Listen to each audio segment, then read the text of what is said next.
Խնդրեմ հաջորդ հարցը Ազատություն։ Ազատություն ռադիոկայան Ռուզաննա Ստեփանյան, Պարոն Քոչարյան, դուք ձեր խոսքում ասացիք, որ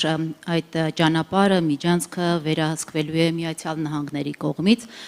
ինչու՞ն եք այդ համոզմունքը, որտեղ Հայաստանի իշխանությունն ասում է, որ վերահսկողությունը մնում է Հայաստանի Հանրապետությանը եւ այդ նպատակով էլ այդ ստորագրված փաստաթղթերում ամրագրվել է տարածքային ամբողջականության, ինքնիշխանության եւ իրավազորության եւ մնացած բոլոր սկզբունքները, լինելու է հայ-ամերիկյան կոնսորցիում, որը կառավարելու է ճանապարհը, իսկ իրավազորությունը եւ այդ վերահսկողությունը ճանապարհի նկատմամբ ամբողջությամբ Հայաստանի ինքնիշխանության, իրավազորության սահմաններում է լինելու։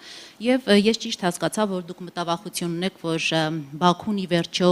իր մասով ճանապարհների ապաշրջափակում չի անելու եւ նպատակը, որ Հայաստանը կարող է Նախճեվանով գնալ Իրան, դա իրականություն չի դառնալու, բայց այս մասով էլ այսպիսի մի շեշտադրում կա իշխանությունների կողմից, որ ամրագրվել է փոխադարձ առավելություններով հաղորդակցություն ստանալու Հայաստանի իրավունքը։ Խնդրեմ այս երկու մասով պարզաբանեք ձեր դիտարկումները եւ ընտրականով երևի ավելի ուշ։ Հասկացա, ես նոր անգլիական այդ ասացվածքը մեր բերեցի։ Կրկնեմ, թե չէ։ Դուք շարունակում եք հավատալ այն ամեն ինչի մասին խոսում է Նիկոլ Փաշինյանը։ Մենք ունենք 1000-ից ավելի գրանցված ստեր։ Ես մի անգամ օգտագործել եմ մի տերմին օգտագործեցի, որ ստախոսության բիոսարք է։ Ո՞ղի ստում է։ Չի լինելու։ Եթե նայեք,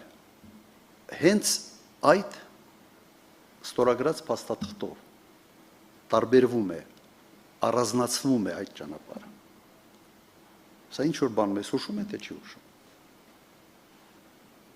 Սա հուշում է հետևյալը, որ այդ ճանապարհի նկատմամբ վերահսկողությունը տարբեր է լինելու մյուս ճանապարհներից։ Հակառակ դեպքում ուղղակի անիմաստ է, աբսուրդ է առանձին նշել, որ այդ ճանապարհը երկարատև պայմանագրով փոխանցվելու է այն ընկերությանը, որը կառավարումը իրականացնի այդ ճանապարհը, եւս չեմ կասկածում։ Եվ չեմ կասկածում, որ Հայաստանը որևէ ազդեցություն այդ ընկերության վրա չի լինելու, որովհետեւ այդ եթե դա լինի կամ վարձակալություն, կամ կոնցեսիա, այնպիսի պայմանագրային, այսպես կետեր է լինելու, որը Հայաստանի Հանրապետության ազդեցության, այսպես շրջանակը շեշտակի նեղացնելու է, զրոյացնելու։ Սա մեկ հանգամանք։ Եվ երկրորդը, դուք մտածում եք, թե այդ ճանապարհի վրա, որի հետևում կանգնած է լինելու Միացյալ Նահանգները, Հայաստանի Հանրապետությունը ի վիճակի է լինելու ինչ-որ բան թելադրել,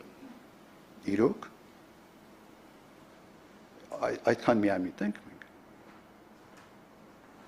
չի լինելու։ Ես որպես 10 տարի նախագահի պաշտոնը զբաղեցրած մարդ, ես այդ փաստաթուղթը կարդալով տեսնում եմ այս ամենը։ Եվ ոչ թե դա ասենց խորը թաքցրած է տողերի մեջ, սա ակնհայտ ուղղակի զռում է։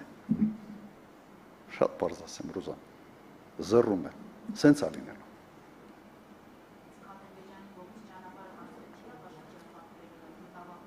Նայեք, ես հատուկ այս քարտեզի վրա ցույց տվեցի,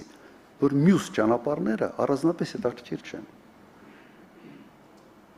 Իսկապես հետաքրքիր չեն, որովհետև սա մնալու է միայն Հայաստանի օգտագործման համար։ Հայաստան ներսում կամ Հայաստան օրինակ Վրաստան, որը օգտագործվում է, Հայաստան Թուրքիան միգուցե կբացվի։ Այդ պրոյեկտի շահառուն մենք չենք լինելու, եթե միջև երաս գիծը չգա, եթե երկաթուղային ճանապարհը ջուրֆայով, նաև իրանական այսպես ջուրֆայով չմտնի Իրանի Իսլամական Հանրապետություն։ Մենք շահառու չենք լինելու։ Հիմա խոսքը գնում է այս պրոյեկտի մասին, չէ՞։ Ես պնդում եմ, որ այս պրոյեկտից Հայաստանի Հանրապետությունը ոչինչ չի շահելու, եթե այդ երկու գործոնը, որոնք ես նշեցի իմ ներածական խոսքում, չաշխատեն։ Սա ակնհայտ է։